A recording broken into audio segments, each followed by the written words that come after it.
Shallallahu Alaihi Wasallam beliau sempat memberikan nasihat di hadapan para sahabat yang dimulai dengan ucapan ya ayuhan nas, wahai segenap umat manusia, yang dipanggil oleh Rasulullah Shallallahu Alaihi Wasallam.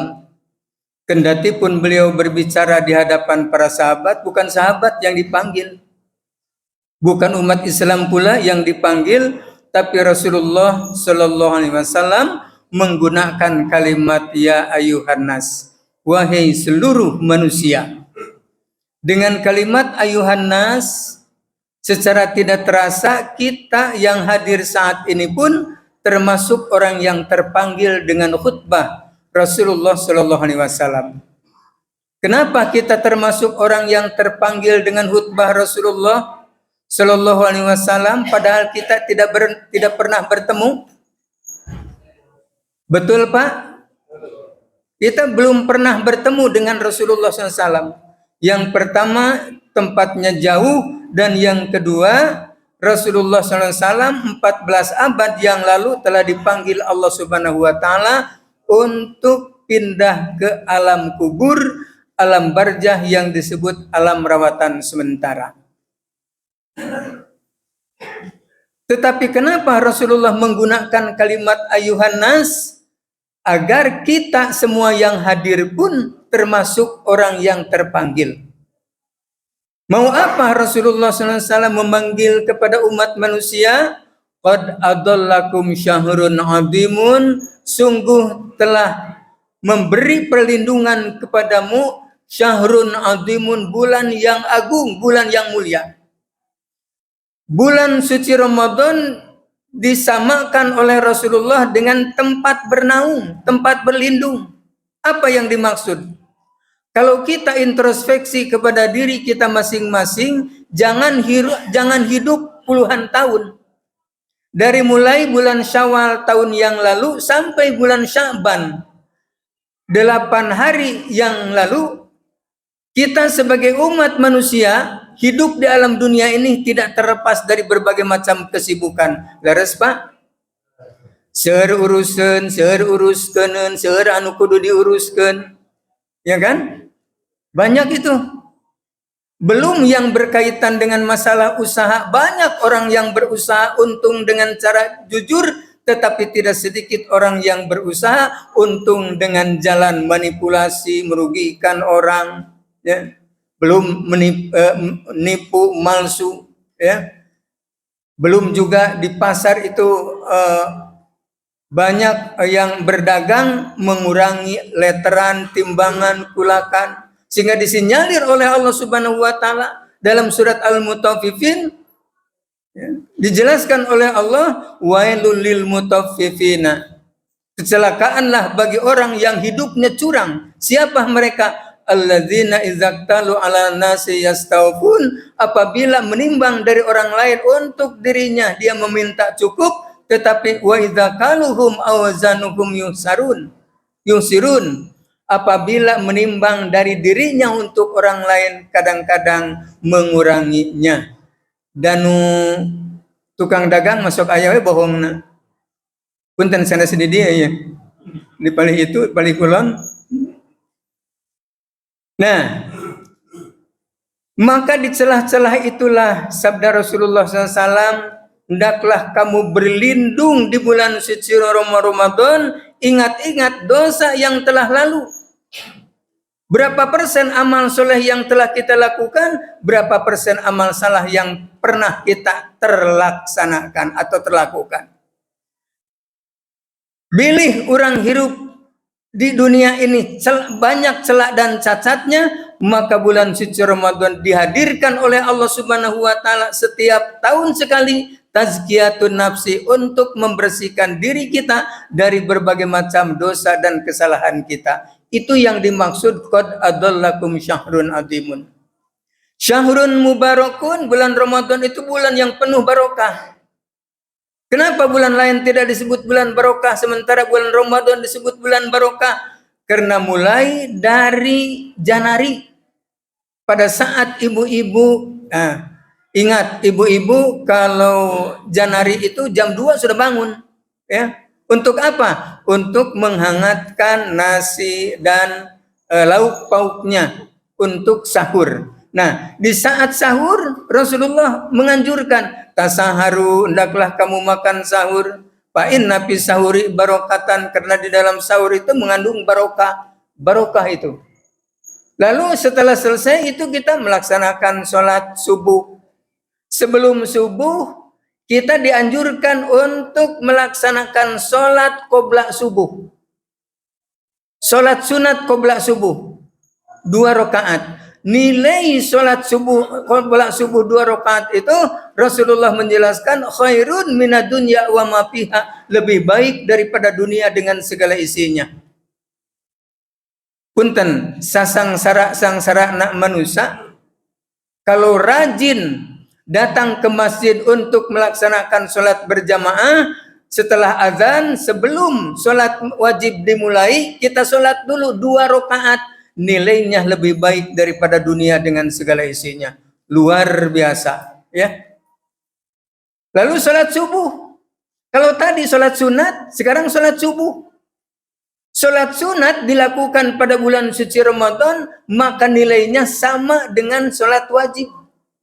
Nilainya itu, man taqarraba, barang siapa yang mendekatkan diri kepada Allah bihoslatin minal khairi, dengan melakukan satu kebajikan yang hukumnya sunat, kana kaman ada faridatan fima siwahu, seolah-olah ia telah melakukan satu kewajiban seperti yang dilakukan di bulan lain. Di bulan lain kita melaksanakan ibadah yang hukumnya wajib, di bulan suci Ramadan melaksanakan ibadah yang hukumnya sunat, maka yang sunat senilai dengan yang wajib. Wa man ada faridatan, barang siapa yang melakukan ibadah yang hukumnya fardu atau wajib, karena kaman anda sab'ina faridatan fima siwahu, seolah-olah ia telah melakukan 70 kali kewajiban seperti yang dilakukan di bulan lain. Di bulan lain kita melaksanakan ibadah 70 kali yang hukumnya wajib, di bulan suci Ramadan 1 kali saja. Maka sabda Rasulullah Shallallahu Alaihi Wasallam, yang 1 kali itu nilainya sama dengan 70 kali kewajiban yang dilakukan di bulan Ramadan ini. Luar biasa itu, ya. Ja'alallahu siyamahu faridatan, Allah telah menjadikan saum di bulan Ramadan itu hukumnya wajib. Untuk siapa itu? Untuk orang yang sudah menginjak masa baligh, ya. Jika setelah menginjak masa baligh, maka haram makan dan minum di siang hari tanpa udzur, tanpa alasan yang dibenarkan oleh syariat Islam. Kajabi upami hilap mati nanaon masih saya 2 piring oke. Saum Ramadan baru 1 hari, bapak-bapak pulang dari tempat kerja, datang ke rumah, perut lapar, kebetulan tidak ada siapa-siapa yang memberitahu, menawi bulan Sya'ban kene, lalu membuka di Magicom masih ada nasi, ya, lalu dibuka lemari masih ada lauk pauknya, sisa Janari, ambil piring, nyuk sangu, kemudian makan. Habis 1 piring mentung. 1 piring mentung teh sakumaha Pak teh? 1 piring. Setelah makan baru ingat, astagfirullahaladzim, itu bulan Ramadan, poho cenah dahar beak sapiring. Kalau orang yang lupa dosa tidak Pak? Kan? Tidak. Kenapa? Fa inna at'amahullahu wa saqahu, karena Allah telah memberi makan dan minum kepada orang itu. Untung anu poho mah.